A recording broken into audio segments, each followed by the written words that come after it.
On a tenu, ça prendra juste quelques instants, on a tenu à ce que j'ai tenté de vous expliquer maladroitement. Bon, Bécourt, ça fait 40 ans, des générations se sont succédées, des gens se sont connus, des amours se sont faites et défaites, les enfants sont nés, sont devenus grands, sont ici, mais aussi des gens ne sont plus là. Sont morts, ne sont plus parmi nous. Et puisque c'est les 40 ans, on voudrait juste, en montrant pour chacune et chacun une photo et dire leur nom, pour que leur nom résonne sur les pierres de ce hameau, et que sans rien raconter de ce qu'ils auraient pu faire, il nous faudrait des dizaines de chroniques. Que simplement, oui, leur nom résonne sur les pierres du hameau, et que leur visage de l'époque ou de plus tard, que vous les voyez. Voilà, c'est tout.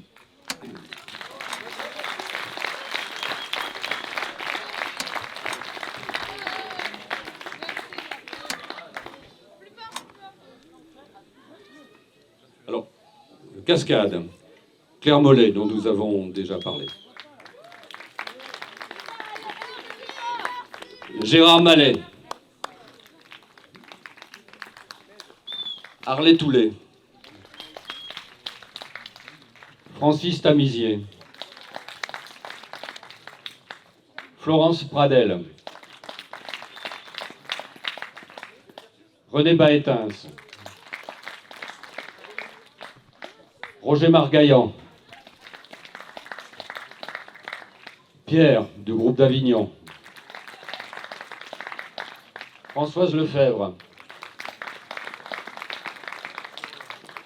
Maryse Dutreuil, Jean-Marie Guillotte, Gaston, Pascal Lartigue.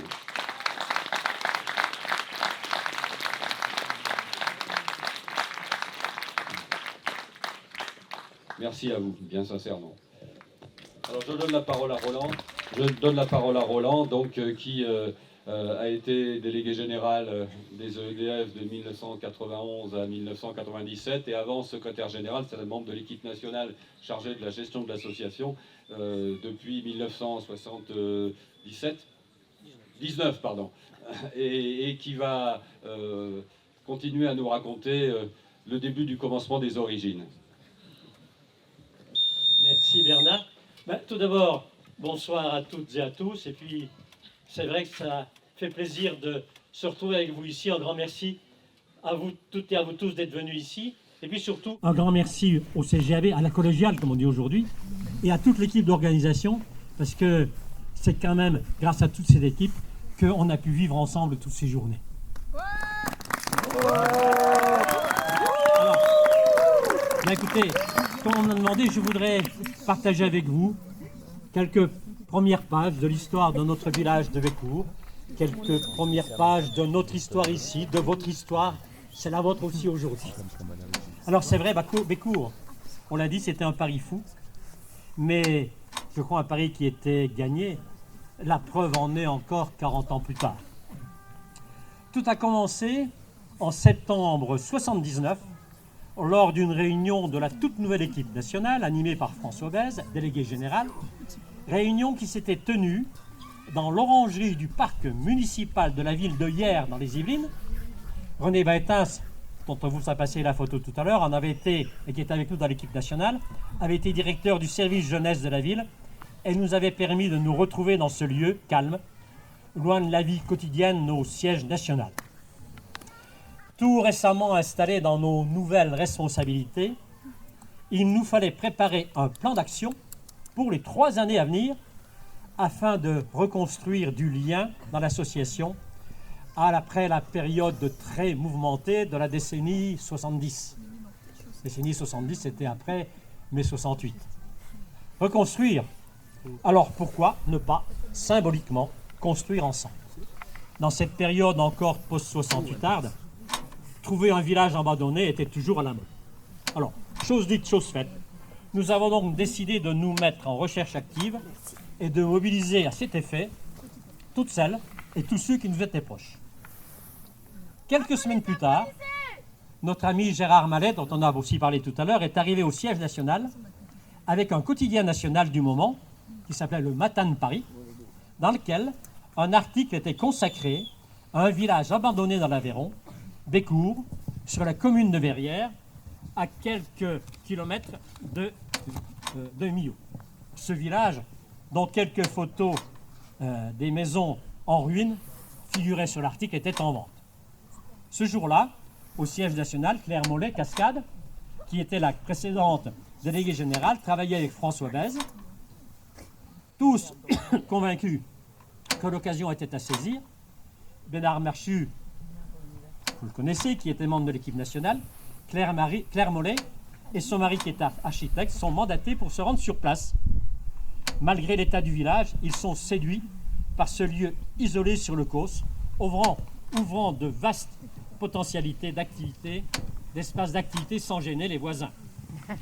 Le village était alors propriété d'un architecte de Lyon qui avait aussi un cabinet à Millau. Avec l'accord de François Bèze, Cascade dépose sur ses fonds propres un chèque de 20 000 francs, ça ferait 3 000 euros de l'époque, ça avait été des euros, et car il faut se positionner pour une option d'achat. L'option étant posée, début janvier 80, l'équipe nationale prend le train de nuit Paris-Millau. Bernard vous en a parlé jeudi soir. Ce train de nuit, ce voyage de nuit, nous allions le faire plus d'une fois par la suite. Bien que sur les terres de la région EDF Midi-Pyrénées, c'est le permanent régional de Languedoc-Roussillon, Jean Garassino, qui nous attend en gare de Millau. Millau étant plus proche de Montpellier que de Millau. Et nous voici en route pour Bécourt, le col d'Angairesque. Et première surprise, un chemin de tracteur plus que très chaotique nous conduit vers un village, vers un hameau avec de superbes maisons, mais dont l'état de délabrement est bien avancé. Des ronces et des fourrés ont commencé à envahir l'espace de ce village abandonné par ses habitants depuis 1947. Il avait neigé ce jour-là, mais la vue sur les espaces du Causse, depuis le perron de la maison que tous connaissent aujourd'hui sous le nom de Cardabel, il n'y avait encore pas ce grand arbre qui avait poussé, la vue sur le Causse était superbe. Malgré le pari fou qu'il allait falloir relever, nous avons tous été conquis. Il ne nous restait plus qu'à convaincre l'association, mais le risque était à prendre. Et certes, nous y avons été immédiatement confrontés en rencontrant en fin de journée l'équipe de groupe de Millau. Malgré l'accueil très amical, ces Parisiens du 66 chaussée d'Antin, c'était alors notre siège national, mesuraient-ils leur part de folie pour acheter et vouloir reconstruire ce village connu du groupe lors de ses sorties et où, si l'électricité arrivait, ce n'était pas le cas de l'eau, à part une source proche du hameau voisin de l'Arquinel, mais amitié et pastis aidant, le groupe nous rejoignait dans cette idée. Il nous fallait maintenant convaincre l'association dans son ensemble. Excusez-moi. La région Midi-Pyrénées d'abord, et le comité national, mais c'était quand même pas facile de convaincre avec des diapositives montrant des maisons en ruine et obtenir l'accord du comité directeur. Ce n'était pas d'autant plus simple car nous préparions à l'époque un plan de redressement financier, et oui, incluant la vente de patrimoine dont la propriété au lieu de l'histoire de l'association à Capy-Verberie dans l'Oise. En tant que secrétaire général, j'étais en première ligne sur ce dossier. Réinvestir, même si le montant n'était pas très important, c'était 200 000 francs de l'époque, environ 30 000 euros, ça n'allait pas dans le sens de l'histoire du moment. Et pourtant, après un débat important, le comité directeur, sensible aux arguments avancés par l'équipe de l'équipe nationale, nous donnait son accord pour l'achat du village. Mais je ne peux pas m'empêcher de citer le propos de notre ami Yvon Bastide, je ne sais pas s'il est là, ce sera encore parmi nous, qui était membre du comité directeur, qui n'était pas favorable à cet achat, mais qui a quand même voté pour. Il nous avait dit « Bécourt nous coûtera très cher, car il faudra y amener l'eau à d'autres chameaux dans des gamelles en or. » Alors, on a vu les chameaux, mais on n'a toujours pas les gamelles. Et puis, je repense aussi à notre ami Pierre Lickman, qui était un bénévole qui, en tant que, compte tenu de son expérience, me donnait des conseils avisés dans la gestion de l'association, et qui arrive un jour dans mon bureau en me traitant de fou pour avoir acheté un village avec des terrains qui étaient tout en pente et sur lesquels on ne pourrait jamais camper. En passant dans le coin, il s'était rendu sur place, mais il était allé juste en dessous, à l'Arquinède.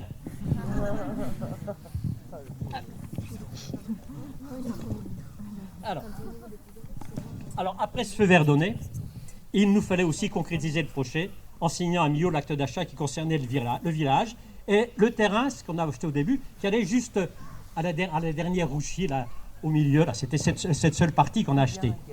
Les terrains de l'arrière, le grand terrain avec les blocs sanitaires, tout ça, c'est arrivé quelques années plus tard.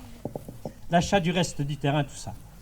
Et effectivement, sur le terrain là-bas, qui appartenait à un voisin proche, qui tenait une ferme auberge pas loin, là, avait planté la pinède. Mais à l'époque, la pinède, c'était des arbres bas. Il venait simplement pour faire des arbres de Noël du haut de son tracteur en coupant les cimes des arbres. L'aventure pouvait démarrer, mais c'était encore que les prémices. Dès l'été 80, un premier grand chantier est né sur la direction de René Baetens se déroulait dans le village pour faire un premier camp de débroussaillage et dégager les maisons à restaurer. Après la conviction interne, il a fallu convaincre les partenaires locaux de nous aider. L'architecte des bâtiments de France avait fait un rapport au préfet en ne donnant pas son aval pour la restauration du village, car c'était trop risqué d'y faire des chantiers de jeunes, et lui, il nous proposait un autre site. Il a fallu aussi convaincre le centre départemental des jeunes agriculteurs, qui voyaient d'un mauvais œil l'achat des terres devant tout le village pour une destination autre qu'à usage agricole, et surtout dont la valeur d'achat pouvait faire grimper les prix sur les autres terres du cause de Sévrac. Alors avec le notaire, on a trouvé une astuce pour pas que le prix d'acquisition figure dans l'acte. Et puis, il y a tout juste 40 ans, c'est le grand rassemblement de l'été 1981, avec 5 rassemblements de plus de 700 participants chacun. Pour organiser cette grande aventure, et avec le concours du responsable régional EDF Midi-Pyrénées, Roger Lagorce, nous avons, dès le premier rendez-vous, obtenu le soutien total du directeur régional de la jeunesse et des sports. Un soutien particulièrement important pour la suite.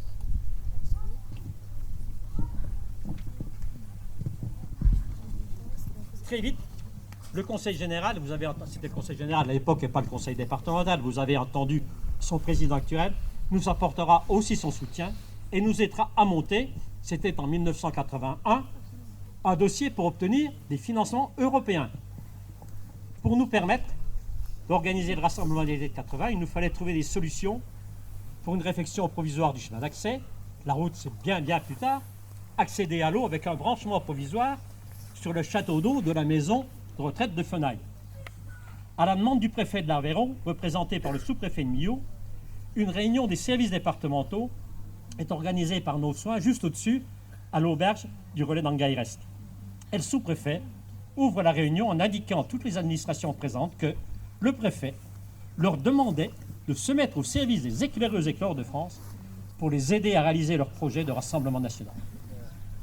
Tous les freins étaient débloqués et nous pouvions alors nous engager avec confiance pour une superbe aventure qui perdure encore aujourd'hui. Permettez-moi pour terminer d'évoquer quelques souvenirs de cet été 81 où nous avons vécu sur les lieux de mi-juin à fin août. L'installation du réseau d'eau avec plus de 2 km de tuyaux en PVC avec l'aide de notre ami Gaston, ces mégots de cigares des voltigeurs, nous permettait de retrouver les raccords des tuyaux. Les latrines et les douches à construire pour quelques 800 personnes et la station d'épuration pour les eaux grasses construite sur mesure avec des bidons coupés en deux. L'arrivée des camions livrant matériel et chapiteaux sur le chemin cahoté. L'arrêt du train à la halte d'Angaïrest et l'arrivée des bus relayés pour le transport du matériel du tracteur. Le père Flourou et sa jambe de bois, le dernier habitant du village qui était à l'hospice voisin, nous rendait régulièrement visite, car pour lui, c'était un énorme plaisir, lui qui avait quitté le village en 1947, de voir son village revivre. Et puis, encore pour terminer, le château d'eau de la maison de retraite de Fenaille à sec. Car un participant avait trouvé que percer un tuyau de distribution d'eau sur le terrain, ça faisait un magnifique jet d'eau.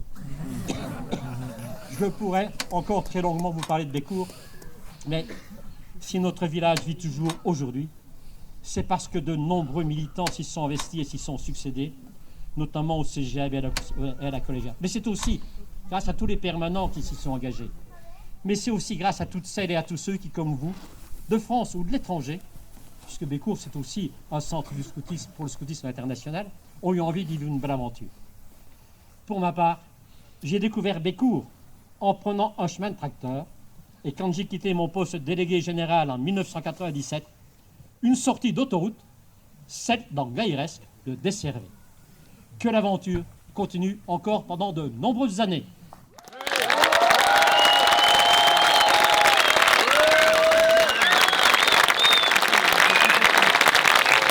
Merci. Alors, pour la suite, la parole au premier permanent de Bécourt, à notre ami Philippe Bernat.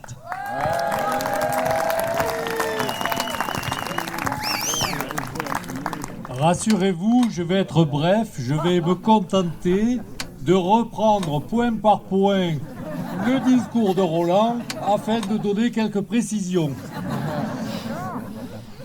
Bon, ceux qui ont pu m'entendre parler ont pu m'entendre parler lors des visites de Bécourt. Je dois dire qu'au démarrage, nous étions assez circonspects sur cet achat. Mais c'était pas nouveau parce que moi, ça fait 56 ans que je suis dans cette association et je dois dire que c'est parce que mes parents m'ont forcé, parce que je n'étais pas d'accord. Quand ils ont acheté le hameau de Bécourt, on n'était pas d'accord non plus. Parce que, bon, vous avez vu, Roland a parlé de ce tas de ruines et tout ça, ça nous paraissait complètement dingue. Vous avez entendu l'autre jour, Marc vous a bien expliqué la situation.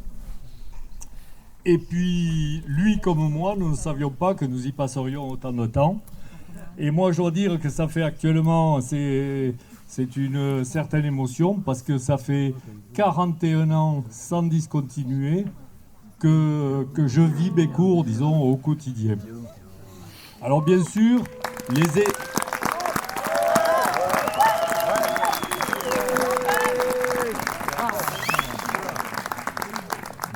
les équipes se sont succédées, et là, il y a un panel un petit peu de toutes ces époques. Et je dois dire que je trouve autant de plaisir maintenant à faire des choses avec les équipes actuelles qui sont vraiment dignes de leurs prédécesseurs.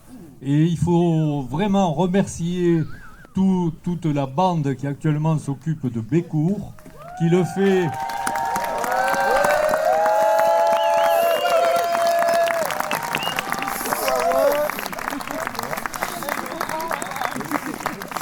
qui le fait avec le même amour des lieux que ce que nous avons eu.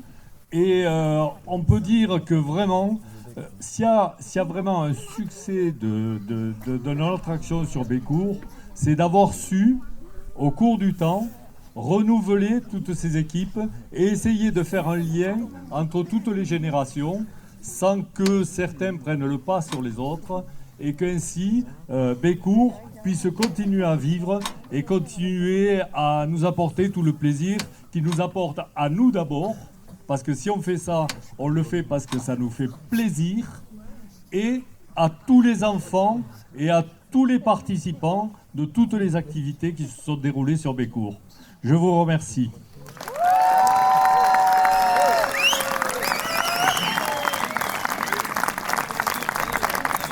Alors, bon, eh bien, c'est sur ces fortes paroles de Philippe que se termine la troisième chronique de Bécourt de ces rencontres 41 ans. Non, la troisième. Jeudi, vendredi, samedi. Ben, rendez-vous aux 50 ans. Et alors, maintenant, nous avons avec joie, allégresse et aussi beaucoup d'émotion raconté et transmis les choses. Et maintenant, à la collégiale de Bécourt, au service du projet EDF.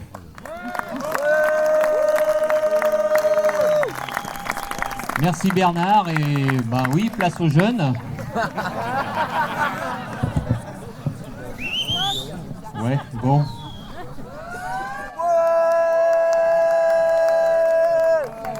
J'ai l'impression qu'il y en a qui se demandent ce que je fais sur la scène quand je dis ça. Peut-être bien que je sers de faire valoir à toute la bande de jeunes qu'il y a derrière moi. Enfin, je suppose.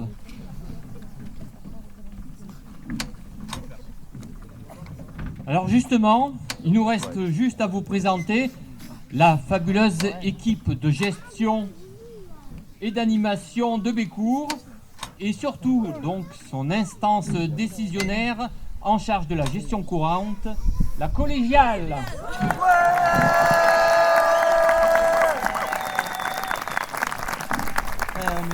Qu'est-ce que c'est la gestion courante, Pascal?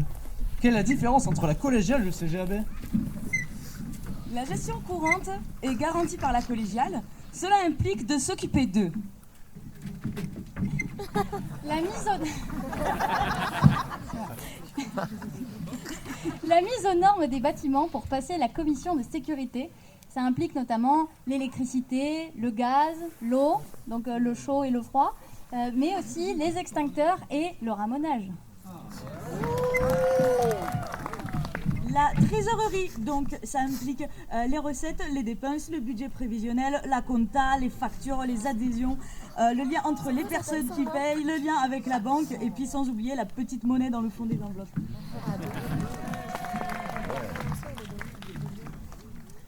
Les réservations et les contacts avec l'extérieur, envoyer les mails, faire les demandes de subventions, faire le lien entre les gens et Bécourt.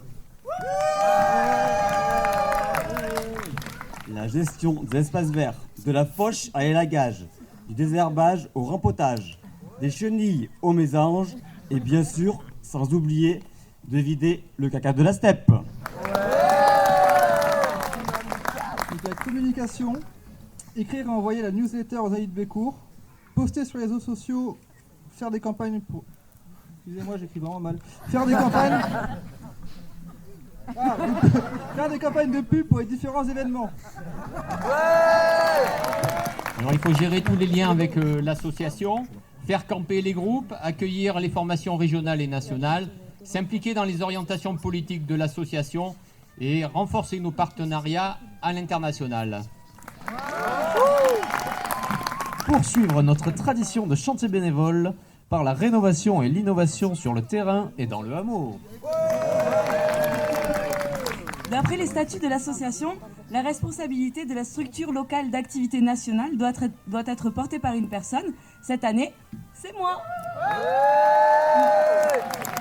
Mais grâce au travail de la collégiale, c'est nous.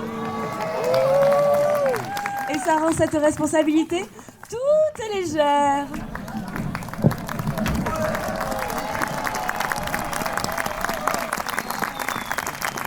Tous ces éléments de la gestion courante sont les fondations qui permettent à Bécourt d'être un lieu d'accueil de projets et de personnes.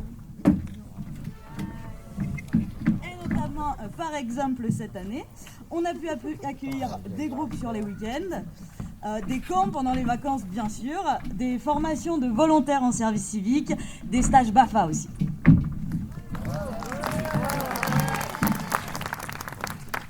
Nous avons accompagné un volontaire en service civique, un stage BTS Gestion et Protection de la Nature, une résidence internationale dans le cadre d'un stage de Master 2 et un stage BPGEPS. Nous avons co-construit un camp chanté, un camp chantier, un camp gravataire, et nous avons aussi voulu renouveler l'expérience des colos apprenantes. Bien sûr, nous avons plein de projets de derrière les fagots. Pourquoi pas accueillir l'AG, être une ville-étape des Odyssées, ces trajets qui relient les centres et clés. Pourquoi ne pas faire des séjours de découverte du scoutisme? Mais surtout, réaliser des projets qui vous feront envie à vous. Car c'est grâce à vous que tout cela a été possible. À vous, les membres du comité de gestion et d'animation de Bécourt qui participaient de près ou de loin à faire revivre depuis 40 plus 1 an le projet fou de ce hameau.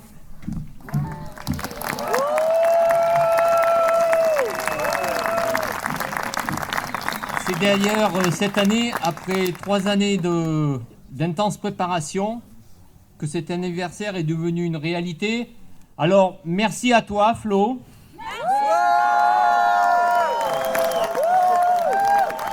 Merci de l'avoir rendu possible. Et merci à vous d'y contribuer. Et maintenant, bonne soirée. Et à bientôt ici, à Bécourt.